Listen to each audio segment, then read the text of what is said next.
Bonjour tout le monde, bienvenue au webinaire de la FCEI, conseils pour gérer vos dettes en collaboration avec Raymond Chabot, nos invités spéciaux de Raymond Chabot de Grant Thornton.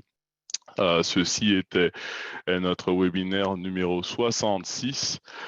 Comme vous le savez, à la FCEI, depuis ce début de l'année, on a essayé de vous proposer des webinaires avec des conseils pratiques par rapport aux situations que vous vivez. On a d'abord fait un webinaire sur le recrutement et la rétention. Si vous n'avez pas pu participer, je vous encourage d'aller le revisionner sur YouTube. Si vous avez besoin d'aide, vous pouvez toujours nous appeler à la FCI et on vous enverra ce lien. Et aujourd'hui, c'est un sujet qui nous tient à cœur parce qu'on entend beaucoup parler de ce sujet-là, mais c'est justement la gestion de la dette, surtout après la pandémie. Alors, je vais sans plus tarder, on va passer à la prochaine diapo. Tout d'abord, je veux simplement demander si vous êtes capable de marquer dans le chat la fonction chat où vous êtes en ce moment, l'industrie que vous représentez. Vous allez voir, il y a une fonction chat pour entrer ces informations-là. Vous pouvez aussi poser vos questions dans la fonction Q&A, ce bouton-là qui va vous permettre de poser des questions à nos panélistes pendant la présentation et on va aussi en poser à la fin pour ceux qui nous ont déjà envoyé des questions à l'avance.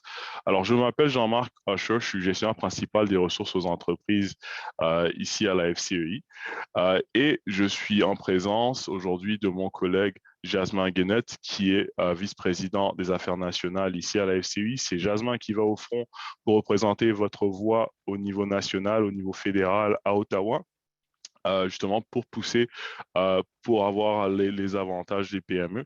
Et j'ai aussi des invités spéciaux, Monsieur Michel Thibault, associé au groupe Redressement et Insolvabilité à Raymond Chabot et Monsieur Étienne Fissette, qui est aussi associé du groupe Redressement et Insolvabilité à Raymond Chabot. Ils sont tous deux agréés comptables et ils sont aussi agréés en insolvabilité et ont énormément d'expérience. Je pense Monsieur Thibault a une vingtaine d'expérience, il y a 20 ans d'années d'expérience dans le domaine. Monsieur Étienne aussi. Donc, vous avez quand même des gros calibres aujourd'hui pour vous soutenir. Donc, posez plein de questions. Ça va nous faire plaisir. Je commence à voir déjà. Alors, que- donc, on a des gens de la région nationale, Monsieur Dominique, l'usine de création. On a santé, entraînement physique. Donc, on a des membres qui sont dans ces domaines-là. On a des membres dans le tourisme médical. Donc, on a quand même de la diversité là en termes de personnes dans le public. Donc, sans plus tarder, on va passer à la prochaine diapo. Euh, on va parler un peu de ce qu'on va discuter aujourd'hui. Alors, aujourd'hui, on va vous parler un peu de comment collaborer avec la RC, surtout quand on parle de dette fiscale. On va un peu toucher à des petites astuces, des petits points importants à prendre en compte quand on discute avec l'ARC. Autre chose, on va discuter, nos invités spéciaux vont vous parler, vont vous donner des conseils pour comment gérer votre dette et aussi vous donner des solutions. Donc, parler des risques et des solutions à prendre justement pour gérer cette dette-là. Et ensuite, on va vous donner un peu des conseils par rapport au recouvrement de vos créances, parce qu'on sait qu'on vous entend au téléphone, par courriel, vous nous dites que vous avez souvent des mauvaises créances. Donc, on a des petites astuces et des outils pour vous aider avec cette problématique-là, puis on va passer à la période de questions. Alors, comme je vous ai dit, regardez juste en bas, vous avez le bouton Q&A ou QR si vos fonctions Zoom sont en français. Posez le maximum de questions possibles. On a des invités spéciaux justement pour ça, donc n'hésitez pas. Alors, on va passer à la prochaine diapo. Très bien. Donc, généralement, quand on fait ce type de webinaire, on essaye d'avoir des images, une animation si vous voulez, pour illustrer la problématique. Quand il s'agit de la gestion de la dette, on n'a pas réussi à trouver d'animation ou d'images pour illustrer, d'images, je dirais, avec de l'humeur là pour illustrer ça. Par contre, on a pris des petits citations juste pour donner un peu plus de couleur à ce webinaire-là.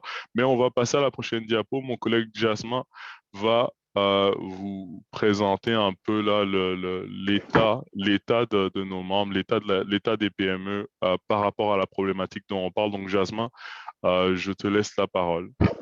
Super, merci beaucoup Jean-Marc. Et puis, c'est à mon tour de vous souhaiter la bienvenue à ce webinaire.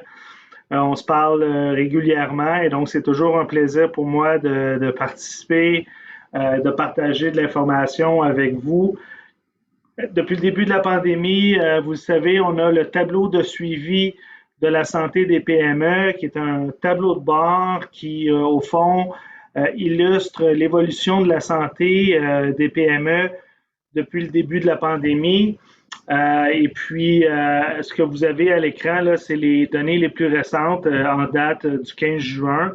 Vous le voyez, 62% des PME ont des dettes reliées à la pandémie et aux mesures de restriction qui ont été mises en place par les gouvernements. Donc, les fermetures d'entreprises, les ouvertures seulement partielles. Donc, toutes les mesures qui ont été prises, ça a occasionné une prise de dette pour beaucoup d'entreprises.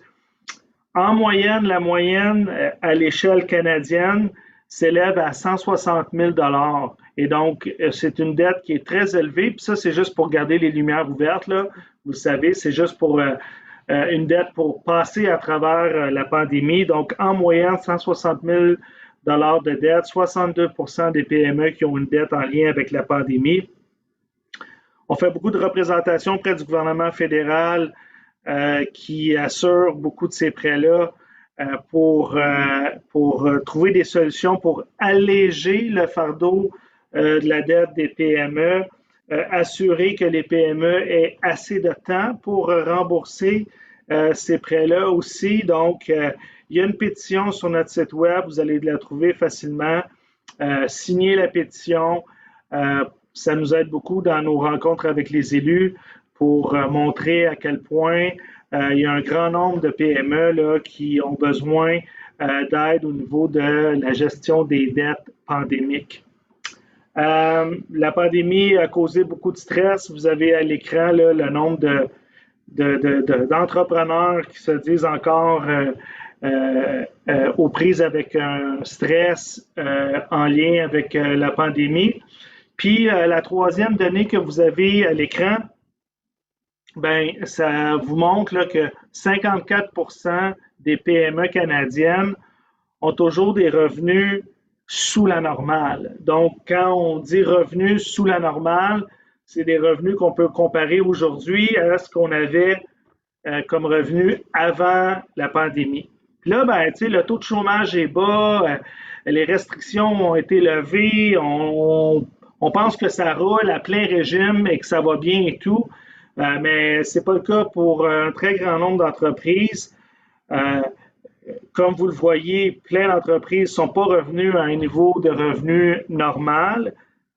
En plus, les entreprises font face, comme tout le monde, à l'inflation grandissante. Et donc, quand on est un entrepreneur, ça nous coûte plus cher pour acheter les produits, les matériaux, les intrants qu'on a besoin pour notre entreprise. Les problèmes de chaîne d'approvisionnement, ça ne vient pas aider. Donc, ça rajoute des coûts encore supplémentaires. Même si les cotisations à l'assurance emploi ont été gelées pendant 2 ans, là, il y a une augmentation qui s'en vient dans quelques mois. Puis, il y a toutes sortes de cotisations qui ont continué à augmenter. Donc, les revenus pour 54% des entreprises ne sont pas revenus à la normale. Et donc, quand on fait nos rencontres auprès des élus, on s'assure qu'ils comprennent bien la situation sur le terrain pour un grand nombre de PME. Avant de passer à la prochaine diapositive, on a un petit sondage maison là, pour les participants du webinaire d'aujourd'hui qu'on aimerait vous présenter. Un petit sondage. Là, le webinaire aujourd'hui, c'est conseils pour gérer vos dettes. Et donc, voici les questions la question à laquelle on aimerait que vous répondiez. Quelle est la situation actuelle par rapport à la dette de votre entreprise? Donc, j'ai vraiment du mal à la gérer. Je m'en sors, mais je trouve ça difficile. Puis, j'ai pas de problème en ce moment, mais les informations qui sont transmises aujourd'hui sont pertinentes pour mon entreprise. Donc, si vous pouvez, répondre à cette question-là, on apprécierait grandement avant de poursuivre à la prochaine diapositive. Puis j'imagine qu'on va avoir les réponses qui vont apparaître à l'écran sous peu. Puis je vous rappelle qu'il y a beaucoup d'informations que vous allez trouver directement sur notre site Internet, relations en lien avec la COVID et toute autre politique et situation. Donc, 21% qui disent avoir du mal à gérer leurs dettes, 44% qui trouvent qu'ils s'en sortent malgré que la situation est difficile, et le tiers à peu près là, disent qu'ils n'ont pas de problème de dette, mais qui sont ici pour avoir l'information. Puis tu sais, c'est un petit sample, là, mais ça représente à peu près les chiffres qu'on a à l'écran ici, où 62% selon notre tableau de bord ont des dettes pandémiques. Puis on voit que les résultats d'aujourd'hui là, de notre petit sondage maison, ça reflète un peu la situation au national. Si on peut aller à la prochaine diapositive avant que je cède la parole à mes collègues. Juste un petit mot sur les programmes d'aide COVID. Donc, vous le savez, là, ces programmes-là ont pris fin le 7 mai, si je ne me trompe pas, et vous avez 180 jours pour appliquer depuis la fin des périodes d'application. Donc, n'oubliez pas ce petit détail technique-là. Sachez que l'Agence du revenu du Canada envoie des avis de recouvrement à certaines personnes ou entreprises qui ont été reconnues inadmissibles à certains des programmes comme la subvention salariale ou la PCU. Quand les programmes d'aide à la COVID ont été mis en place, le gouvernement avait mentionné qu'il allait faire des vérifications, qu'il allait étudier les demandes, qu'il allait faire des audits, toutes sortes de choses là, pour s'assurer que les demandes sont légitimes. Donc, ce n'est pas une surprise qu'il y ait un certain nombre d'avis de recouvrement qui a été envoyé. Donc, si jamais vous avez des questions à ce sujet-là, nos conseillers aux entreprises peuvent vous aider à obtenir des réponses. Je veux également vous rappeler que la date de remboursement pour le compte d'urgence, du prêt du compte d'urgence pour les entreprises canadiennes, c'est le 31 décembre 2023. Donc, il vous reste 1 an et demi pour rembourser ce montant-là et ainsi être admissible à la portion subvention. Il y a un certain nombre d'emprunteurs qualifiés comme étant non admissibles qui pourraient recevoir des avis de leur institution financière pour rembourser leurs prêts plus tôt. Donc, encore une fois, c'est quelque chose qui était connu là, une fois que le programme a été mis sur pied, mais on aura beaucoup d'informations à ce sujet-là pour vous là, dans les prochains jours, les prochaines semaines à venir. Il ne faut pas partir en peur. Là, c'est pas la majorité des entreprises qui ont reçu ces prêts-là qui vont recevoir différentes communications, soit de leur banque ou de l'Agence du revenu du Canada. Mais on tenait à vous faire part que le processus commence et qu'on reste vraiment à l'affût de cette situation-là dans le but, un, de bien vous informer et de deux, de communiquer au gouvernement vraiment quelles sont les meilleures pratiques à mettre en place pour la suite des choses. Alors, à toi, Jean-Marc. Très bien, merci beaucoup, Jasmin. Et je pense que c'est des points très importants que Jasmin a soulevé. Effectivement, il y a des entreprises qui sont malheureusement pas éligibles à certains de ces programmes-là et qui vont devoir rembourser. Une chose à faire dans ce type de situation-là, c'est de ne pas éviter l'ARC. N'ignorez pas les appels de l'ARC ou les avis de l'ARC à ce niveau-là. Vous avez même l'option, si vous voulez, de vous y prendre à l'avance. Donc, certainement, la meilleure chose à faire, c'est certainement d'être proactif. Donc, en tant qu'entreprise, vous avez quand même l'information sur l'état de vos finances. Essayez de voir un peu avec un professionnel, un comptable, ou un syndic en insolvabilité, quelles sont vos options pour justement attaquer cette dette fiscale. L'ARC a aussi produit des outils tels que le calculateur pour entente de paiement, donc vous pouvez le faire de manière anonyme, vous n'avez pas besoin de les contacter. Juste, vous allez pouvoir, en passant juste un petit détail très important, cette diapo-là va faire partie des éléments que vous allez recevoir après la présentation, mais vous êtes aussi capable de la télécharger en ce moment dans le chat si vous voulez avoir accès aux hyperliens. Alors, le calculateur qui est en hyperlien ici, il va vous permettre de voir un peu qu'est-ce que vous pouvez faire qu'est-ce que vous pouvez vous attendre quand il s'agit d'une entente de paiement par rapport à votre dette fiscale. Vous pouvez aussi appeler l'ARC de manière proactive avec les conseils de votre comptable ou d'un syndic qui est autorisé en insolvabilité pour justement négocier une entente de paiement à l'avance. Donc, c'est toujours mieux d'être proactif que d'avoir l'ARC qui vous contacte, mais surtout, la règle en or ici, c'est de ne pas éviter l'ARC ou ne pas ignorer les avis qu'on reçoit. Alors, on va passer à la prochaine diapo. Très bien. Donc, qu'arrivera-t-il si vous ne coopérez pas avec l'ARC dans une situation où vous avez dette fiscale qui découle de programmes Covid ou qui découle de vos activités? Alors, l'ARC, généralement, et ça, c'est important aussi parce qu'il y a beaucoup de cas de fraude. Donc, important de connaître le processus. Donc, avant d'entamer toutes sortes de poursuites, l'ARC va effectuer 3 tentatives de communication par téléphone pour donner une mise en garde juridique verbale. Puis ensuite, une lettre de mise en garde juridique va être envoyée à l'écrit. Et si vous vous répondez toujours pas à ces différents avis, vous allez subir en fait des pénalités telles que la saisie de votre compte bancaire, une audite potentielle. Donc les pénalités sont assez sévères. Donc vous êtes mieux d'être proactif et d'attaquer la problématique directement avec l'ARC et ensuite avant de passer à travers ce processus-là. Pourquoi on vous présente ça?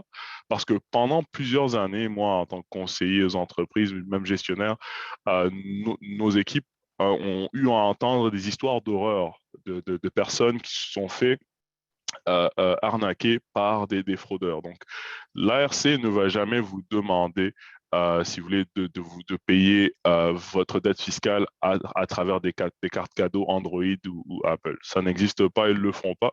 L'ARC ne va pas venir devant vos portes pour vous menotter si vous ne payez pas vos dettes fiscales. Ce n'est pas quelque chose qu'ils font. Donc, on voulait vraiment que le processus soit clair pour vous parce qu'on a entendu vraiment des histoires d'horreur. Une autre chose, vous allez voir à travers ces diapos-là, vous avez un lien à notre sondage. Alors, à chaque année, nous, on communique à l'ARC un peu la qualité de leur service à la clientèle, puis la qualité de leurs interactions avec les PME. N'hésitez pas, si vous communiquez avec l'ARC, si vous avez eu d'expériences récentes, n'hésitez pas à cliquer sur cet hyperlien-là pour répondre à notre sondage après ce webinaire-là. Alors, sans plus tarder, on va laisser le temps à nos invités spéciaux de venir vous donner de l'information pratique sur lesquelles vous allez pouvoir prendre action pour justement attaquer vos dettes. Alors, je vais laisser la parole à monsieur Michel Thibault et monsieur Étienne qui vont présenter cette partie de la présentation-là. Alors, merci beaucoup et bonne chance. Bonjour à tout le monde. Juste pour commencer, ça nous fait plaisir, moi, Étienne, de participer à votre webinaire. Vous pouvez passer à l'autre diapositive, s'il vous plaît. Aujourd'hui, on va passer à travers on va identifier les dettes fiscales dans lesquelles vous pouvez être confronté, des saisies ou des choses comme ça. On va regarder également les mesures de recouvrement qui sont permis par les autorités fiscales et également aussi en vertu du Code civil du Québec pour tout autre créancier, dont aussi le gouvernement. On va traiter des responsabilités des administrateurs et également des solutions qui s'offrent à vous là, pour faire face à vos difficultés financières dans cette éventualité. Nous avons mis à la fin, vous allez avoir accès à la présentation, ce qu'on m'a informé, mais à la fin, dans l'annexe, un tableau récapitulatif des dettes susceptibles d'être d'un rang prioritaire à une banque. Le principe est que si vous avez cautionné la banque, mais gardez à l'esprit que l'ensemble de ces engagements-là, c'est tout comme si vous les avez cautionnés aussi parce qu'ils vont être payés dans un processus de réalisation avant la banque. Donc, vous pouvez passer à la prochaine diapositive, puis je vais laisser la parole à Étienne. Merci, Michel. Alors, bonjour tout le monde. C'est un grand plaisir pour moi d'être en avant de vous aujourd'hui dans ce webinaire-là. Alors, question de commencer, on veut simplement faire un bref rappel des différentes dettes fiscales et ou des dettes qui peuvent être dues à des autorités gouvernementales. Les dettes fiscales, vous les connaissez pour la plupart, là. Donc, on parle de TPS, TVQ, donc les taxes à la consommation, l'impôt, les DAS étant les déductions à la source, toutes sommes qui peuvent être dues à la CSST, donc CNESST. Et on a également mis le programme de protection des salariés, le PPS, dans notre jargon à nous autres, qui n'est pas nécessairement une dette qui est due à Revenu Québec ou à Revenu Canada, mais qui est une dette qui va être due à Service Canada si il y avait, par exemple, un dossier de faillite ou un dossier de proposition qui comporterait des dispositions en vertu du programme de protection des salariés. Dans les faits, ce que c'est vraiment les salaires vacances qui pourraient être dus à vos employés qui seraient payés par Service Canada dans le cadre d'une faillite corporative notamment. On n'a pas mis les prêts rattachés à la CUEC, entre autres, dans les dettes qui pourraient être dues, que ce soit au niveau fiscal ou encore au niveau du gouvernement, parce que dans les faits, c'est davantage les institutions financières qui vont récupérer les sommes. C'est aux institutions financières que vous allez devoir rembourser ces prêts-là, mais peut-être simplement garder à l'esprit que dans l'éventualité où le gouvernement garantit l'ensemble de ces dettes-là. On peut passer à la prochaine présentation. Alors, les mesures de recouvrement qui sont disponibles pour l'Agence du revenu du Canada et ou l'Agence du revenu ou Revenu Québec, l'Agence du revenu du Québec, il y en a deux essentiellement qui sont la demande formelle de paiement et la compensation. Pour vous expliquer ce qu'est la demande formelle de paiement ou la saisie-exécution ou saisie-arrêt en main tierce, c'est un avis qui est écrit, qui vous est transmis par l'Agence du revenu, pas qui vous est transmise, vous allez la recevoir en copie. Par contre, cette demande-là et cet avis-là va être transmis à votre clientèle ou encore à votre institution financière pour réclamer les sommes que cette institution-là ou votre client vous doit. Les demandes peuvent être effectuées par l'Agence du revenu du Canada pour n'importe quelle dette fiscale, donc que ce soit de l'impôt, que ce soit de la TPS, TVQ, des déductions à la source. L'Agence peut transmettre ce type de demande-là pour être payée. Peut-être un petit point à mentionner, qui est quand même assez important. Tantôt, on va voir différentes solutions aux problèmes de surendettement qui peuvent exister. Mais il y a un élément qui est important, c'est que dans l'éventualité où vous décidez de déposer un avis d'intention ou une proposition concordataire, si la tierce saisie ou la demande formelle de paiement a été transmise, a été effectuée avant le dépôt de ces procédures-là, une chose qui est importante, c'est vraiment de savoir que les procédures, cette saisie-là ne pourra pas être renversée. La saisie devra est considérée comme finalisée dès le moment que c'est pris par le gouvernement. L'autre élément qui est important, c'est que la compensation qui est prévue à l'article, comme on l'indique, 97.3 de la loi sur la faillite et l'insolvabilité, c'est que ce n'est pas nécessairement seulement les sommes. La compensation étant, peut-être juste pour la clarifier, c'est si je dois de l'argent au gouvernement et si le gouvernement m'en doit, la compensation, c'est le principe de dire, bon, ben, j'applique les sommes que je te dois contre les sommes que tu me dois pour réduire les montants qui, au net, devront être payés par ma compagnie, par exemple.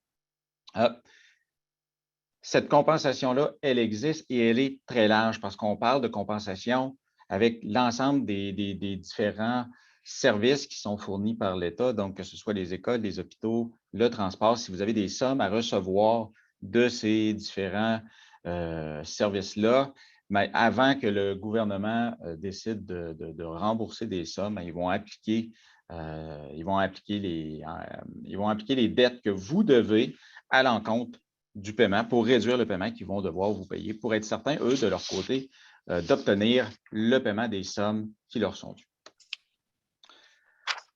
Quand on passe maintenant aux différentes conséquences rattachées à la page numéro 13, à la page suivante, les conséquences d'une demande formelle de paiement ou d'une tiers saisie sont somme toute assez importantes parce que les comptes clients et les soldes d'encaisse ne seront plus disponibles pour votre entreprise afin d'être utilisés dans le cours normal de ses affaires. Donc, à partir du moment où la tiers saisie est transmise à votre client, c'est comme si le client ne vous devait plus de somme d'argent. Il la doit au gouvernement maintenant, tant ou si longtemps que les sommes n'auront pas été remboursées. Puis c'est le même principe si vous avez, par exemple, 10 000 dans votre compte bancaire, que la tiers saisie est transmise à votre institution financière. L'institution financière va devoir transmettre le montant de 10 000 à Revenu Québec ou à Revenu Canada. Et là, le plus gros problème, c'est que tout ça vient comme mettre en péril les opérations de la compagnie parce que si cette tiers saisie-là arrive un mercredi, par exemple, et que la paye est prévue pour le lendemain, puis que le montant de la paye, c'est de 10 000, l'argent étant toute partie ou étant saisi par le gouvernement, bien, cet argent-là ne pourra pas être utilisé pour payer les salaires qui sont dus à vos employés. Ça peut même mettre en péril les opérations de la compagnie. Alors, donc, un autre élément qu'il faut mentionner, c'est le support de l'institution financière va être difficile à obtenir par la suite parce que là, c'est comme si l'ensemble des comptes à recevoir pourrait être saisis par le ministère. Et à partir de ce moment-là, si vous consultez vos différentes conventions de crédit avec les institutions financières, l'institution financière prend toujours en considération le montant de vos comptes à recevoir, y attribue une certaine valeur pour vous permettre pour avoir du crédit, donc pour obtenir votre marge de crédit. À partir du moment où ces comptes à recevoir-là sont pris par les autorités gouvernementales, sont saisis par les autorités gouvernementales, l'institution financière ne peut plus se rattacher à ces garanties-là qu'elle détenait. Donc, l'entreprise verra donc réduire son niveau possible de marge de crédit à être utilisé dans le cours normal de ses opérations. Au niveau des alertes ou encore des différentes mises en garde, peut-être que je pourrais appeler, il y a des secteurs d'activité qui sont un peu plus à risque dans tout ça. On parle beaucoup de construction parce que les gens peuvent faire, entre autres, des travaux dans des hôpitaux ou autres, devoir des sommes à Revenu Québec, Revenu Canada. Et là, à ce moment-là, il pourrait y avoir une compensation quand même assez importante. Et c'est les autres secteurs qui sont à risque, disons ça, c'est les transports, tout le secteur routier, transport routier. L'augmentation du prix de l'essence, c'est assez incroyable par les temps qui courent. Vous le savez tous, on en convient tous. On le voit tous à toutes les semaines quand on va à la pompe. Il y a également des entreprises qui utilisent des services de sous-traitants pour la main-d'œuvre. Actuellement, tout le monde s'arrache la main-d'œuvre. C'est clairement des secteurs qui sont davantage à risque. Une alerte, si vous avez des retards là, dans vos différentes remises gouvernementales, que ce soit TPS, TVQ, déduction à la source ou autre, dites-vous que c'est nécessairement une problématique éventuelle qui peut survenir. Essayez le plus possible de ne pas vous financer avec les autorités gouvernementales. Moi, c'est clairement le conseil que je donne à peu près à tout le monde. C'est vraiment d'éviter de financer vos opérations en retardant les différentes remises gouvernementales, puis on va voir un peu plus loin pourquoi. Si vous avez des vérifications gouvernementales et ou des projets de cotisation, bien, faites attention. Laissez pas, comme il a été mentionné tantôt, laissez pas les enveloppes de l'Agence du revenu du Québec ou du Canada sur le coin du bureau. Laissez-les pas s'empiler les unes par-dessus les autres parce qu'on ne sait jamais ce qui peut se retrouver à l'intérieur de ces lettres-là. Et à partir de ce moment-là, soyons vigilants. Puis c'est un des bons conseils, je pense, qui peut vous être donné aujourd'hui, c'est de ne pas se mettre la tête dans le sable puis jouer à l'autruche quand vous recevez des lettres. Des fois, ce n'est pas le fun. On le sait qu'ils vont nous réclamer des sommes d'argent ou autre, mais ouvrez-les. Il n'y a rien comme d'adresser les problèmes pour être en mesure de les régler finalement.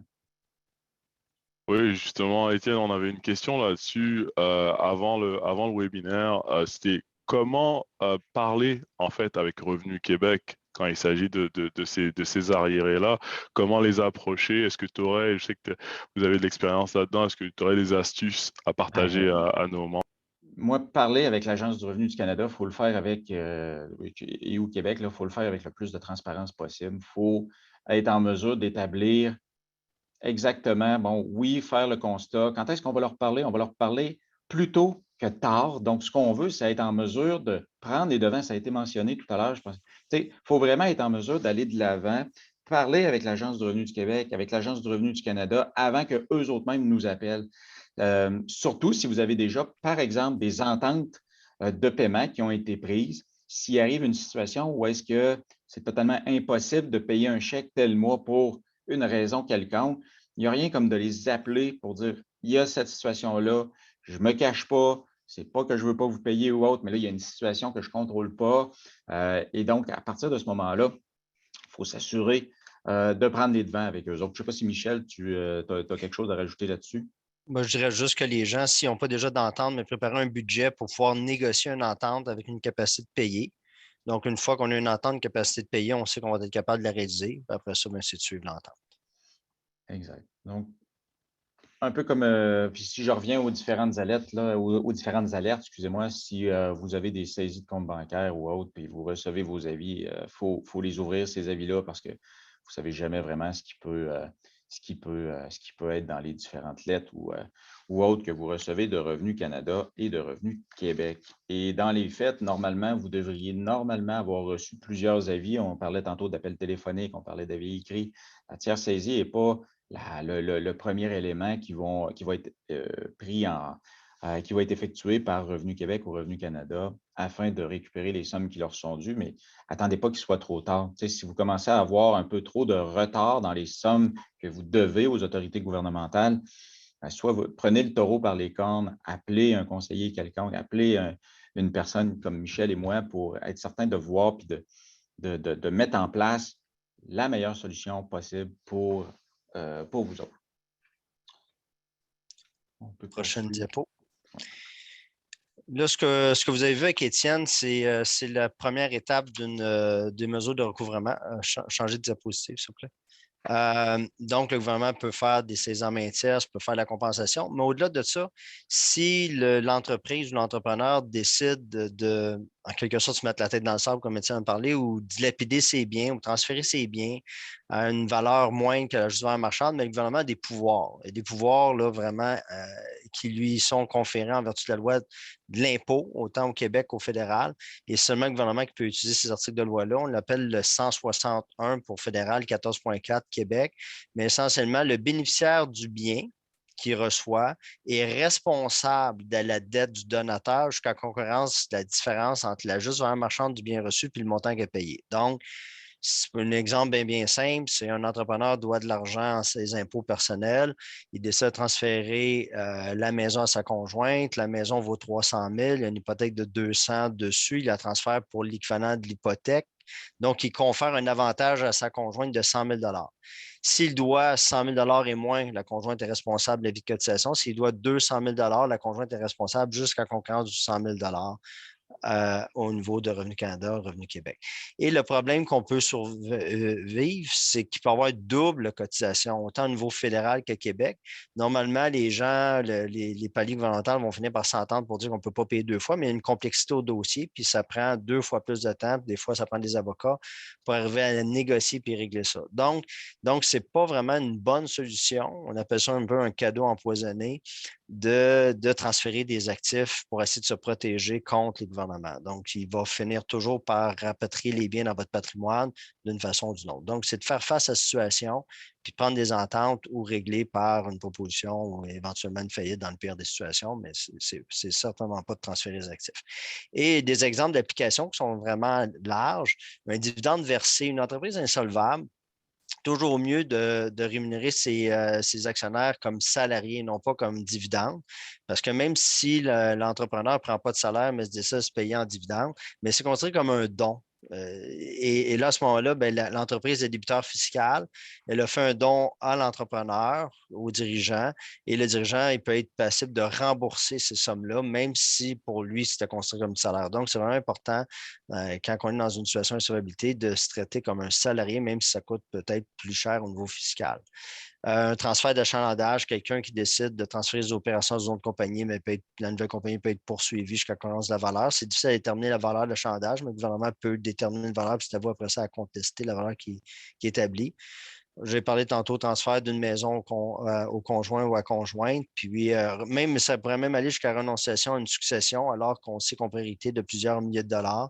On sait qu'on est insolvable, on renonce, mais le gouvernement pourrait éventuellement essayer d'attaquer la succession pour avoir le droit à cet argent-là. Donc c'est vraiment des articles de loi très puissants. Ça ne nécessite pas de jugement. C'est comme une note à la poste. Le bénéficiaire du bien reçoit un avis de cotisation à son nom, puis c'est à lui après ça à se débattre. Donc, il faut faire attention à la façon qu'on gère la dette à ce niveau-là. On ne recommande jamais de transiger des biens sans contrepartie juste et raisonnable. Prochaine diapo. Également, là, on a parlé de la loi de l'impôt fédéral Québec. Il y a aussi le Code civil qui traite des dispositions en faveur de biens d'autrui, dispositions en faveur de personnes. On appelle ça une action en inimposabilité. Donc, la différence qu'il y a avec l'article 160 14.4 est réservée au gouvernement, puis il n'y a pas de délai de prescription, alors que l'action en imposabilité, c'est tout créancier peut prendre cette action-là et il a 1 an de la connaissance de la transaction. Donc, dans la mesure où il a connaissance d'une transaction, exemple, vous avez vendu votre voiture, vous avez fait une transaction quelconque, mais il y a 1 an pour prendre recours, après ça, il y a prescription. Donc, c'est un petit peu la même chose, c'est que c'est un jugement pour la différence entre la valeur marchande payée, la valeur marchande et le montant payé. Et ça peut même être la transaction inversée, c'est-à-dire on a un actif qui vaut 50 000 qu'on vend à 10 000 à quelqu'un pour dilapider nos biens, mais il y a un recours de 40 000 pour la différence qui peut être faite contre le bénéficiaire du bien. Donc, ce n'est vraiment pas des bonnes idées. Puis, on le voit souvent en pratique, malheureusement, que les gens essaient de protéger leurs actifs quand ils sont insolvables, mais il y a une façon de le faire par la loi, puis une façon de le faire dans toute transparence des règlements, et ce n'est pas en dilapitant nos biens qu'on réussit à s'en sortir. Prochaine diapo, s'il vous plaît. Étienne. Les responsabilités d'administrateur. Moi, je fais quand même... je suis syndic autorisé en insolvabilité depuis quand même plusieurs années déjà. Puis un des constats malheureux que j'ai depuis de nombreuses années, c'est que les gens qui viennent me voir, les propriétaires, les administrateurs de sociétés qui viennent me voir, connaissent malheureusement pas, pour la plupart du moins, les responsabilités, les dettes dont ils sont personnellement responsables. Quand on parle de responsabilité d'administrateur, ce qu'on veut dire, c'est vraiment moi, comme administrateur de la compagnie 1, 2, 3 Québec Inc., je suis personnellement responsable si 1, 2, 3 Québec Inc. ne les paye pas. De quoi? Donc, de TPS, TVQ, les taxes à la consommation, les déductions à la source, les salaires vacances, donc incluant les sommes qui peuvent être dues à la Commission de la construction du Québec, ou encore le fameux programme de protection des salariés dont je vous ai parlé tout à l'heure. Les sommes qui sont dues également à la CNESST, toute autre responsabilité légale, parce qu'il y a d'autres responsabilités. Celles qu'on voit le plus souvent, c'est celles qui sont en haut, mais les responsabilités en termes d'obligations environnementales ou autres, les administrateurs de la compagnie peuvent être personnellement responsables des sommes qui peuvent avoir été des dommages qui peuvent avoir été effectués à l'environnement. Puis toute autre dette cautionnée par les administrateurs, et ça aussi, les gens, ils en connaissent un bout, les gens qui viennent nous voir connaissent un bout des dettes qu'ils ont cautionnées, dont, par exemple, souvent, ce qu'ils connaissent le plus, c'est les prêts bancaires, donc les prêts qui ont contracté auprès de leur institution financière. Mais les autres contrats, les autres fournisseurs pour lesquels ils peuvent avoir signé ils peuvent avoir mis leur responsabilité personnelle en jeu lors de l'ouverture d'un contrat de crédit, par exemple, d'un dossier chez leur fournisseur. Là, à ce moment-là, ça, les gens s'en souviennent rarement. Donc, si vous cautionnez vos fournisseurs, gardez ça en note, gardez-le quelque part pour ne pas avoir de mauvaises surprises éventuellement. Les cartes de crédit aussi sont souvent, dans la majorité des cas, les administrateurs, les propriétaires sont responsables des sommes qui peuvent être dues sur les cartes de crédit.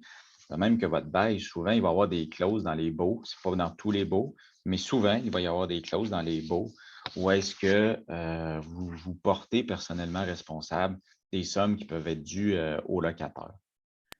Oui, Jean-Marc. Oui, mais Étienne, j'ai juste une question pertinente à ce sujet-là. Avez-vous des astuces ou comment s'organiser pour ne pas manquer un bout à ce niveau-là? Quels sont les logiciels ou les éléments à utiliser justement pour s'organiser et ne pas manquer ces petites choses?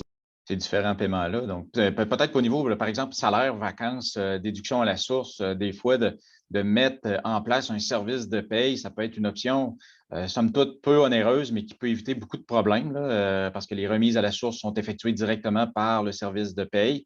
Donc, ça enlève pour l'administrateur cette charge-là. Les salaires vont également être payés directement par le service de paye. Donc, ça fait partie, je pense, des options qui peuvent être mises en place. Au niveau de la TPS TVQ, la CNESST aussi, ça va être payé directement maintenant par le service de paye. Pour ce qui est de la TPS TVQ, là, à ce moment-là, ça peut être, il n'y a pas nécessairement de logiciel qui permet de faire les remises aussi facilement que, par exemple, le service de paye dont je parlais il y a quelques secondes, mais minimalement d'avoir la production des rapports qui se fait à temps, de prévoir les sommes qui vont devoir être dues également en termes de remise de taxes à la consommation. Michel parlait tout à l'heure de la préparation d'un budget. Je pense que le budget doit inclure les fameuses remises de taxes à la consommation quand on prépare ce budget-là. Il ne faut pas non plus penser que ça peut avoir des impacts importants parce que souvent, on va faire une déclaration, si nos déclarations sont mensuelles, on va faire la déclaration, par exemple, du 30 juin, mais elle va être payable dans 30 jours. Donc, il faut juste ne pas oublier ces différents montants-là, puis être, je vais dire, très rigoureux quand arrive le temps de prévoir ces différents éléments-là. Michel, avais-tu quelque chose? J'ajouterais un élément, c'est qu'en pratique, on voit malheureusement trop souvent que toute la famille se met administrateur d'une compagnie parce qu'ils travaillent ensemble. Et à ce moment-là, c'est tout le monde de la famille peut être tenu responsable des dettes entourant les responsabilités administrateurs. Donc, c'est difficile de faire une restructuration si le couple au complet est entité financière. Donc, des fois, ce n'est pas nécessaire. Là. Les gens sont faits d'être administrateurs, là, mais des fois, point de vue légal, pour se protéger, c'est mieux que ce soit juste une des deux personnes qui soit administrateur pour protéger le patrimoine de l'autre. Effectivement. Donc, ça fait le tour de cette. On peut passer à la page suivante. Donc, les moyens de défense quand on est un administrateur puis qu'on se fait réclamer les sommes dont on est personnellement responsable, il y a la prescription. Donc, la prescription, c'est le délai où est-ce que les sommes peuvent être réclamées à l'administrateur. On parle de 2 ans à compter de la démission officielle de l'administrateur. Donc, si vous quittez vos fonctions d'administrateur d'une société, je pense que le conseil c'est de consigner adéquatement votre démission au registre des entreprises du Québec, par exemple, pour être certain que puis vous le voyez au registre, là, on voit la date à laquelle la personne a débuté ses fonctions en tant qu'administrateur, puis on voit la date à laquelle elle a démissionné. Et ce n'est pas pour rien, c'est justement pour ces différents délais de prescription. Là, la défense de diligence raisonnable, ça, essentiellement, ce que ça veut dire, c'est il faut que vous ayez agi, si on veut, en bon père ou en bonne mère de famille à l'égard des sommes dont vous pouvez être tenu responsable. Donc, il faut que vous ayez fait les démarches pour vous assurer que ces sommes-là ont été payées. Est-ce qu'il y avait des sommes qui étaient dues à l'égard de déduction à la source, par exemple? Et est-ce que ces sommes-là ont été payées selon les délais normaux, selon les délais requis? On ne peut pas juste demander on ne peut pas juste dire au comptable en début d'année, c'est toi qui s'occupe de ce bout-là, c'est toi qui vas effectuer les démarches, c'est toi qui vas s'assurer des paiements. Si vous ne faites aucun suivi en cours d'année, je ne suis pas convaincu qu'on répond à la définition de diligence raisonnable et donc d'avoir agi en bon père ou en bonne mère de famille. Est-ce que la dette est exigible ou non? Il peut y avoir une différence en termes de responsabilité si la dette n'est pas exigible encore au moment où, par exemple, il peut y avoir une faillite. Les avis de non-production et les pénalités, ça, c'est toujours des sommes que vous pouvez regarder avec les autorités gouvernementales pour essayer de les sortir, mais ça risque d'être très compliqué. Les cotisations arbitraires. Une cotisation arbitraire, ce que c'est le gouvernement qui va vous cotiser pour 10 000 basé sur les revenus de la même période l'année précédente ou autre. Ça, il faut les éviter le plus possible. Et l'idéal, c'est vraiment d'en arriver à prouver que ce n'est pas du tout les bons montants. Donc, il va falloir démontrer quand même à l'Agence du revenu que les sommes pour lesquelles vous avez été cotisé, ce n'est pas du tout les bonnes sommes en fonction des résultats réels de votre entreprise. La notion d'administrateur de facto, Michel tantôt mentionnait que malheureusement, souvent les gens mettent tout le monde de la famille comme administrateur. Une chose est certaine, si vous ne mettez pas tout le monde, mais que certaines personnes agissent quand même comme administrateurs, donc signent des chèques, prennent des décisions, sont présents au conseil d'administration ou autre, faites très attention à ça parce que vous pourriez quand même être considéré comme étant administrateur dans des situations comme celle-là. Donc, il faut juste être certain de bien agir en fonction des devoirs et des responsabilités qui nous incombent. Puis on dit vraiment de ne surtout pas hésiter à consulter un professionnel afin de vous orienter. Dans un cas comme celui-là, si des sommes vous étaient réclamées, c'est vraiment de parler avec quelqu'un qui va être capable de vous guider à l'égard de ces différentes sommes-là. On peut passer à la page suivante, s'il vous plaît. Donc, au niveau des solutions qui s'offrent à nous, un avis d'intention, ce que vous entendez souvent dans les journaux, bien, vous n'entendez pas dans les journaux, ce que vous lisez dans les journaux, ce que vous entendez parfois à la télévision, quelqu'un s'est mis sa protection de la loi, c'est vraiment le terme, c'est le dépôt d'un avis d'intention de faire une proposition. Donc, on se protège et éventuellement, on va bâtir un plan, on va bâtir une solution qui va être une proposition qu'on va faire au créancier. Mais la loi nous permet quand même de se protéger, de suspendre les procédures. C'est là qu'il faut être vigilant. Quand on pense qu'on n'est pas capable de rencontrer nos obligations, qu'il y a des risques de demande de saisie en main tierce, qu'il y a des risques que nos clients se fassent saisir, bien, il faut se protéger avant que la saisie arrive parce qu'à ce moment-là, le patrimoine, l'actif qui a été saisi, il est sorti du patrimoine. Donc, même si je suspends la procédure, le bien ne m'appartient plus. Donc, je ne peux pas rapatrier le bien dans le patrimoine de la compagnie. Donc, ça permet en quelque sorte la continuité des opérations, de préserver les emplois. Ça suspend les procédures au moment où elles sont. Donc, si elles sont exécutées au complet, ça ne suspend pas parce qu'elles sont exécutées, mais si ce n'est pas exécuté au complet, c'est suspendu. Mais pour les demandes péremptoires, une saisie se considère un transfert d'actifs, donc ça, on ne peut pas rien faire contre ça. Puis ça peut empêcher le gouvernement de demander des dépôts pour continuer les opérations pour justifier l'utilisation des numéros de taxes. Et ça peut empêcher le gouvernement de retirer les taxes le temps qu'on est en avis d'intention. C'est sûr, si le processus a été fait avant, puis le retrait des taxes a été fait avant, bien là, on ne peut pas rien faire. Donc, ça peut suspendre tous ces problèmes-là qu'on peut avoir. Et ça nous permet de conserver notre capacité d'emprunt face à l'institution financière et être en mesure de continuer à opérer avec la marge de crédit. Période prévue à la loi afin de compléter un plan de structuration est de 6 mois. Par intervalle, on a un délai de grâce au début de 30 jours quand on se met sa protection de la loi. Après ça, il faut s'adresser au tribunal à tous les 45 jours, démontrer qu'on est en train de bâtir un plan, que l'entreprise va ou devrait devenir viable ou est viable présentement et est susceptible d'être déposée une proposition viable à ses créanciers. Donc, il faut quand même être sérieux dans notre démarche. C'est pas, excusez-moi l'expression, un gimmick du tribunal, mais il faut être capable de montrer au tribunal qu'on a une entreprise qui est en restructuration pour qu'on ait des chances de survie. Suspension de toute autre procédure non exécutée intégralement. Possibilité de vendre des actifs hors du cours normal des affaires. Donc, on peut liquider une filiale, on peut disposer d'un centre de vente ou d'une pièce d'équipement qu'on décide d'abandonner un produit. Donc, on peut disposer de certains actifs non essentiels dans l'exécution de notre plan d'affaires qu'on vient juste de faire. Il y a possibilité également d'annuler des contrats. La loi permet en quelque sorte de rebâtir ton bilan à un bilan qui vous permet d'être viable et rentable. Et possibilité d'obtenir un financement intérimaire. Donc, ça peut arriver dans une plus grosse compagnie où j'ai une crise de liquidité de plusieurs centaines de milliers de dollars, mais je sais que je vais être capable de le rembourser. Un exemple bien simple, là, on travaille présentement un redressement d'un centre de ski. Je sais que les sommes vont rentrer à partir de septembre, octobre, novembre, mais pour me rendre jusqu'en septembre, octobre, novembre, j'ai besoin d'un demi-million pour entretenir mes machineries, équipements et tout ça.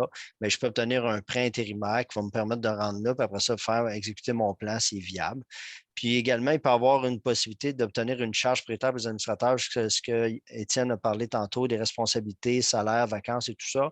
Mais le tribunal peut octroyer une charge sur les actifs, donc dans un contexte de faillite subséquente, mais l'actif va servir à payer cette charge-là pour libérer les administrateurs de cette responsabilité-là.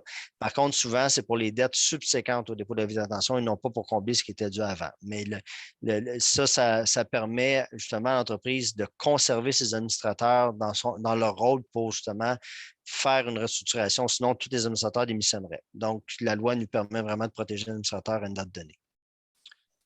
Prochaine diapositive.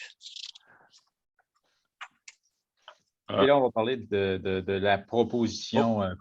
Oui, Jean-Marc. Juste, Michel, une question pour le bénéfice de nos membres. Au niveau de l'avis l'avis de l'intention, à quel niveau vous proposez généralement ça aux entrepreneurs qui sont dans des situations difficiles? Et juste, je sais qu'on va parler de la faillite un peu tantôt, mais où ça se place là dans le processus si on veut dire, si on veut couleur orange, rouge, si on veut un peu donner des niveaux de sévérité en fait là dans la situation? Mais vraiment, un avis d'intention, c'est le risque face à un créancier, qu'on se fasse saisir, qu'on obtienne des problèmes quelconques, des problèmes de réalisation de contrat. Donc, on vient vraiment se protéger pour maintenir les opérations le temps qu'on puisse bâtir un plan qui est adéquat. Donc, l'avis d'intention, des fois, c'est, comme je vous ai dit tantôt, c'est on a besoin de fonds. Impossible d'obtenir de nouveaux fonds dans une compagnie insolvable, à moins qu'on ait des conditions que le tribunal nous permet d'avoir des garanties prioritaires sur certains actifs. Donc, c'est vraiment une situation où j'ai besoin de me protéger, j'ai besoin peut-être un peu d'argent. Par contre, l'avis d'intention ne crée pas de l'argent. On peut sortir un financement intérimaire pour les plus grosses compagnies, mais ça ne crée pas d'argent. Donc, il faut que j'ai quand même une entrée d'argent qui me permet d'opérer à court terme, moyen terme. Sinon, je n'ai plus de crédit. Donc, il faut comprendre qu'avec un avis d'intention, il n'y a plus aucun créancier qui me donne du crédit. Donc, c'est une situation où je suis capable de subvenir à mes besoins présents. Donc, l'avis d'intention me permet de protéger, geler le passé, opérer au présent, bâtir une solution, puis présenter une proposition à mes créanciers subséquemment. Vas-y, tiens. Merci. Alors, une fois qu'on a passé au travers du 6 mois maximum de l'avis d'intention dont vient de parler Michel, ce qu'il faut faire, c'est déposer une proposition concordataire. Et la proposition concordataire, pour vous l'imager, c'est essentiellement un contrat qu'on suggère à nos créanciers qui va venir dire quelles seront les sommes d'argent qu'on va leur payer. Donc, des fois, on entend un 10 cents dans le piastre, par exemple, il y a une entente à 10 cents dans le dollar. Mais c'est essentiellement à la suite d'une proposition concordataire que ce type d'entente-là va être conclu. Bien entendu, ce n'est pas seulement on envoie ça, puis c'est réglé au créancier en disant on vous paye tout 10 cents dans le dollar. C'est pas aussi simple que ça parce que les créanciers vont devoir voter sur l'offre qui est faite par la compagnie pour venir dire si oui ou non ils acceptent la transaction avec des critères très, très, très précis d'acceptation. Cette proposition-là va nous permettre de faire une transaction sur les réclamations contre les administrateurs, donc les salaires, les vacances, plus tout ce qui est TPS, TVQ, va nous permettre, entre autres, de venir libérer les administrateurs de ces obligations-là. On peut également prévoir, la proposition doit prévoir le paiement des déductions à la source dans un délai de 6 mois au maximum. C'est le délai qui est prévu dans la loi. Donc, nécessairement, tantôt, je vous mentionnais de peut-être éviter d'avoir trop de retard sur les différentes sommes qui sont dues au gouvernement, entre autres auprès des déductions à la source, parce que dans les faits, si vous avez 5 000 $ de déductions à la source qui sont dues aujourd'hui versus 150 000, il faut tout payer le 150 000 dans les 6 mois qui suivent l'acceptation de la proposition par le tribunal, ce qui fait que les sommes ne sont pas du tout les mêmes. Ça peut avoir un impact sur la viabilité de la proposition. Les créanciers non garantis seront donc quittancés lors de l'exécution intégrale de la proposition. Ce qu'on veut dire par exécution intégrale, c'est que l'ensemble des dispositions, donc l'ensemble des paiements qui doivent être effectués par la compagnie auront été menés à terme. TPS, TVQ quittancés lors de l'exécution intégrale, encore une fois, c'est le cas. Ils vont être quittancés à la toute fin de la proposition. Ce qui est important, je pense, dans le cadre d'une proposition, c'est les possibilités que ça peut amener. Souvent, les gens ne connaissent pas ces possibilités-là. Les gens hésitent aussi à venir nous voir pour déposer ce genre de procédure-là. Je pense qu'il faut venir voir des gens comme nous autres plus tôt que tard pour justement voir de quelle façon on peut utiliser la loi pour peut-être résilier, négocier des baux résilier, modifier, transférer des contrats avec, qui peuvent être avantageux ou moins pour la compagnie. On peut également modifier l'actionnariat de l'entreprise.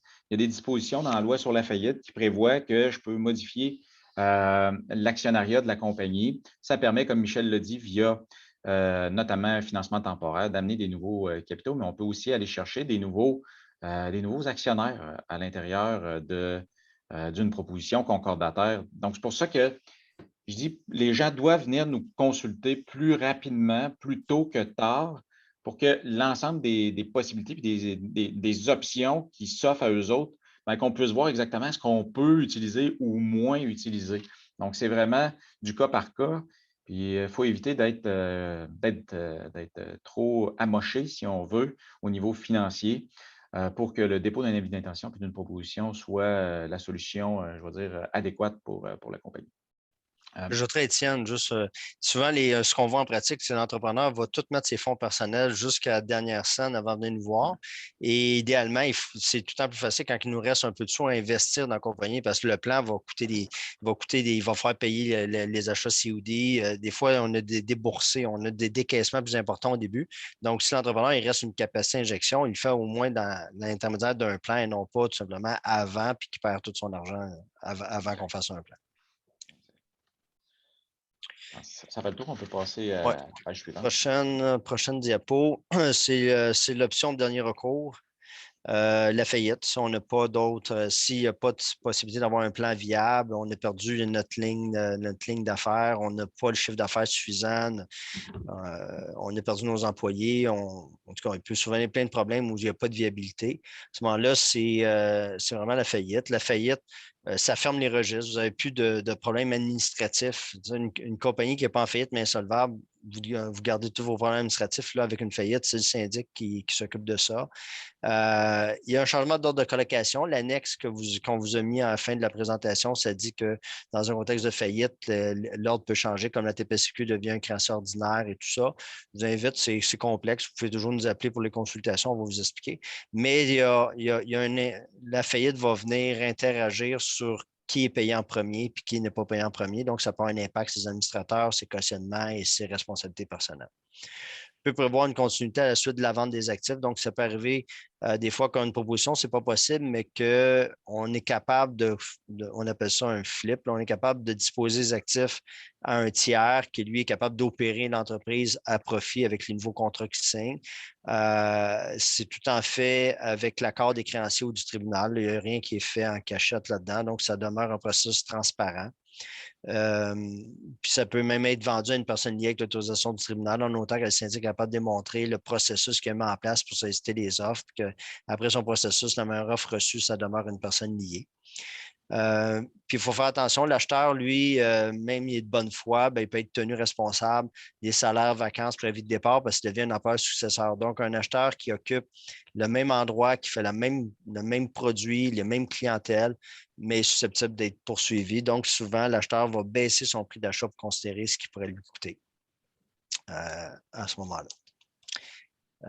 Donc, ça complète notre portion, Jean-Marc. Merci beaucoup, Étienne. Merci beaucoup, Michel. On va rapidement attaquer. De toute façon, avant de vous laisser là, on va partager vos contacts. Donc, vous avez droit à une consultation confidentielle sans jugement avec Raymond Chabot. Vous avez accès au lien là quand vous allez recevoir la diapo. Vous pouvez cliquer là-dessus. Comme Michel l'a dit, là, tant qu'il n'y a pas de solution, vous n'êtes pas facturé. Donc, mettez-vous, faites le saut là et puis vous pouvez les consulter. Puis vous avez aussi les informations de contact qui vont vous être partagées là dans la diapo. Donc, comme on n'a pas beaucoup de temps, on va passer à la prochaine diapo. Vous nous appelez beaucoup par rapport aux conseils sur le recouvrement des créances impayées. Je voulais juste simplement vous partager des petits outils, des astuces. Donc, la première des choses, c'est établir clairement les modalités de paiement dès le début. Le recouvrement, il commence à partir du moment où vous signez le contrat d'achat, le contrat de service avec votre client. Donc, peut-être quand c'est clair dès le début, ça aide justement après pour les non-paiements. Les relations, on sait la relation clientèle avec avec la contrepartie sont très importants. On sait que la plupart du temps, c'est dans le relationnel qu'on arrive à trouver des solutions. Faire des suivis rigoureux, utiliser la technologie pour le faire. Vous avez des logiciels, des logiciels de gestion de comptabilité qui peuvent vous permettre de faire d'envoyer des rappels par courriel ou même avoir quelqu'un vous faites des suivis assez régulièrement par rapport à ça. Et puis, soyez ouverts, bien sûr, et flexible dans votre approche. Surtout, coupez les ponts avec les récidivistes. Je sais que c'est difficile de refuser des affaires souvent, mais si vous avez quelqu'un qui passe toujours le temps à vous mettre dans le trouble, vous êtes mieux d'arrêter de faire affaire avec cette personne-là. Vous êtes mieux aussi, on a des statistiques qui nous montrent que opter pour la facturation mobile digitale, ça va vous aider au recouvrement. Donc ça, c'est des astuces que vous pouvez mettre en place. Et utiliser un planificateur de trésorerie pour faire suivi de vos créances impayées, très très important, que vous fassiez de la tenue de livre, que vous avez un logiciel, vous organisez par rapport à ça. Je pense que c'est la chose la plus primordiale. Alors nous avons à la prochaine diapo développé un outil là pour vous aider, que vous allez pouvoir télécharger à travers le portail de membres FCEI, qui est, si vous voulez, le modèle de l'aide de recouvrement, qui a une sorte de mise en demeure que vous pouvez envoyer aux personnes qui ont des créances non payées. Donc, tout d'abord, très clair d'établir votre processus interne, de former vos équipes pour le faire.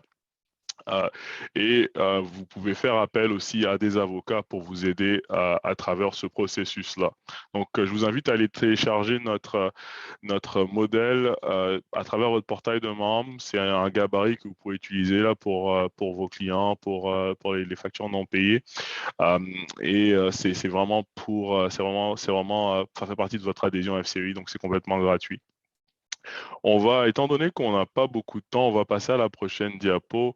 Étienne, Michel, j'espère que vous pourrez rester parmi nous. On va prendre quelques questions. Je vais demander à tout le monde là de rallumer les caméras. On a des petites questions qu'on a reçues de membres de la FCEI par rapport à ce webinaire-là. Mais une question qu'on a reçue, on en a reçu 4 déjà, mais une question qu'on a reçue pendant la présentation, je pense que si vous l'avez touché en début de présentation, c'est par rapport aux prêts garantis. Donc, quel signifie réellement le prêt assuré par le gouvernement? Est-ce que les actionnaires sont-ils personnellement garants de ces prêts-là?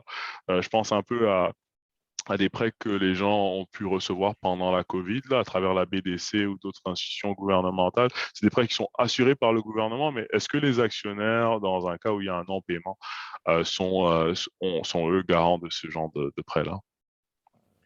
Moi, de mon côté, je n'ai pas vu de cautionnement en bonne et due forme par les administrateurs ou par quiconque sur ces prêts-là. Le seul élément peut-être où est-ce qu'il faut faire attention dans ma réponse, c'est pour ceux, par exemple, qui n'étaient pas admissibles, qui ont obtenu quand même les sommes d'argent. Je sais que le gouvernement commence à faire des investigations à savoir ces montants-là. Donc, les gens vont devoir, pour ces prêts-là, pour lesquels ils n'étaient pas admissibles, devoir rembourser 100% du montant. S'il y avait faillite entre les deux, par exemple, qu'est-ce que le gouvernement fera? Est-ce qu'il essaiera de prétendre que ça a été obtenu de façon non conforme, donc de façon illicite? Est-ce qu'il pourrait prétendre à ce que ce soit ça a été obtenu par la fraude ou autre? Ça, rendu là, je ne sais pas jusqu'où ils iront, mais je sais qu'ils commencent tranquillement pas vite à faire des investigations sur les prêts pour voir si les gens qui l'ont reçu, par exemple le prêt de 60 000, étaient bel et bien admissibles au programme. Donc là, ça, c'est à faire un bémol, mais de façon générale, je ne sais pas si Michel, toi, tu l'as déjà vu. Moi, je n'ai jamais vu de cautionnement spécifique sur ces sommes-là. Mais... Non, mais c'est ça, on s'assure que l'argent servait aux opérations d'entreprise. Si la personne a reçu ces prêts-là, puis il se les sorti en salaire ou en dividende sans vraiment opérer, il y a vraiment un risque que le gouvernement les poursuive pour fausse représentation. Mais également, dans le temps de COVID, il y a eu aussi des prêts de fonds de roulement de la BDC. Ça, généralement, c'est cautionné à 100 D'accord. Les prêts de fonds de roulement de la BDC. Donc, les prêts COVID, c'est autre chose, mais les prêts, parce qu'il y en a beaucoup qui ont bénéficié des prêts de BDC là, aussi. Ça, c'est à faire attention. Très bien. On a une autre question qu'on a reçue dans Q&A. Que pensez-vous je pense que c'est une méthode pour pouvoir justement payer ces dettes-là. Que pensez-vous de l'affracturage? Je ne sais pas si vous avez de l'expérience avec ce type de méthode-là. Que pensez-vous de ce type de méthode-là qui sont utilisées souvent par les entrepreneurs? Souvent, je dirais que c'est pas souvent, on ne le voit pas souvent, mais c'est utilisé dans certains secteurs d'activité où il y a beaucoup d'inventaire ou des recevables importants avec des clients de catégorie A, comme des Costco ou tu sais, des bons clients. Là. La factureur à ce moment-là, il ne chargera pas trop cher pour facturer un compte. Faut comprendre que c'est un mécanisme qui est coûteux parce que juste mettre en place le processus de vérification par le factureur charge des frais. Puis en plus, l'intérêt est assez élevé. Donc, ça prend vraiment une business qui a besoin de liquidité rapidement parce que ça dégage, au lieu d'attendre après ton recevable, tu reçois de l'argent tout de suite, mais c'est très coûteux. Donc, la plupart des entreprises préfèrent faire affaire avec des institutions financières traditionnelles pour payer un taux d'intérêt à 3, 4, 5 au lieu d'en payer du 10, 12 là, avec les frais. Là. Mais il y a certains secteurs d'activité que c'est propice là, quand l'argent circule rapidement, quand les clients peuvent payer aussi rapidement, puis qu'on a besoin d'argent rapide pour acheter de l'inventaire pour rouler ta business. Très bien, très bien. Une autre question en termes de structuration de ces dettes-là. Quelle est la meilleure option pour faire une consolidation de dettes et ou un prêt de fonds de roulement pour une entreprise, pour une Inc., une entreprise, ou une société? Ouais. Dans les faits, le terme consolidation de dette en tant que tel, en termes commerciaux, n'existe pas réellement. Quand on parle de consolidation de dette, souvent, ça va être au niveau consommateur. Donc, un particulier va aller faire un prêt, va reprendre l'ensemble de ses dettes qui coûtent cher. Par exemple, les cartes de crédit ou autres, va amener ça dans un prêt personnel qui va coûter beaucoup moins cher.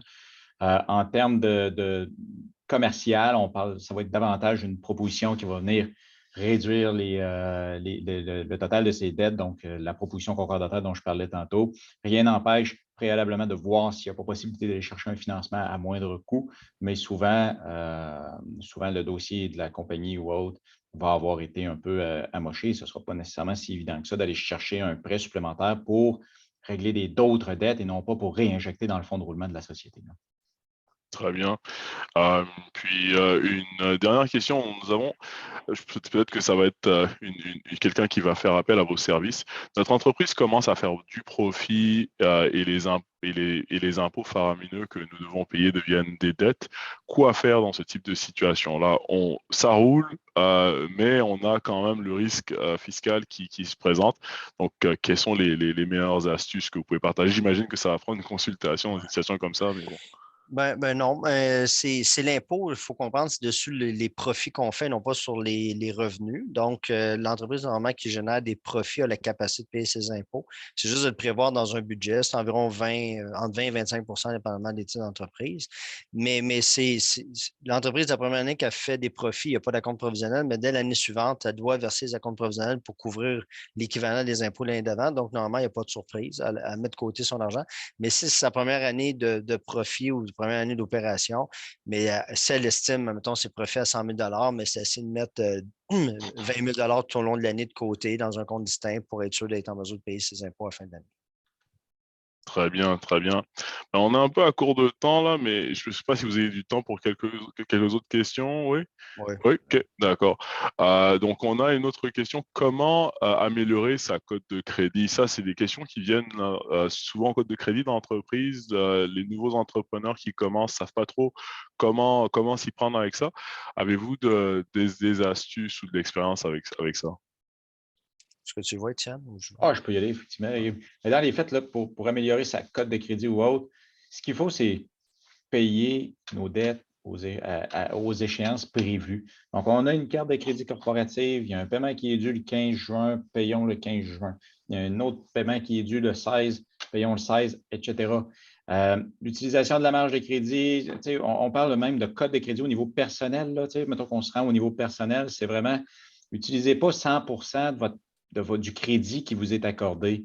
On dit souvent que pour améliorer sa cote de crédit, il faut peut-être utiliser entre 30 et 40 du crédit qui nous est disponible. Ça va vous permettre de gagner des points, si on veut, au bureau de crédit. Puis bon, occupez-vous des différents litiges que vous pourriez avoir. Tu sais, s'il y a des sommes qui vous sont que vous devez à des créanciers ou autres, attendez pas que ça s'envenime, parce qu'à partir de ce moment-là, souvent, ce qu'ils vont faire, c'est qu'ils vont mettre de la pression un peu. Ils vont commencer en plus à vouloir obtenir des jugements ou autre. Ce que vous ne voulez pas, obtenir des jugements par défaut. Ce n'est pas non plus un élément qui est pertinent. Et ça apparaît au plumitif. Donc, c'est public, ces éléments d'information-là. Donc, un créancier, par la suite, à qui vous iriez demander des sommes d'argent, va voir que vous avez des jugements par défaut contre vous. C'est vraiment pas l'idéal. Puis l'autre élément, c'est vraiment de respecter votre budget. On en parle du budget, on en a parlé souvent du budget.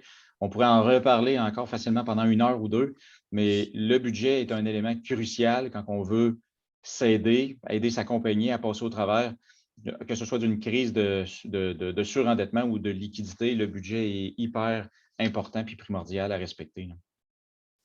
Très bien. Ben, écoute, j'ai une dernière question, puis après ça, on va passer aux annonces. On reçoit souvent cette question-là, et ça, c'est au niveau des ententes de paiement. Quoi faire quand l'ARC ou Revenu Québec nous propose une entente de paiement que, par rapport au budget dont tu parles, on n'est pas en mesure de respecter parce que le montant mensuel est juste trop élevé? Est-ce qu'on a une manière de renégocier ça? Tu me permets, Étienne?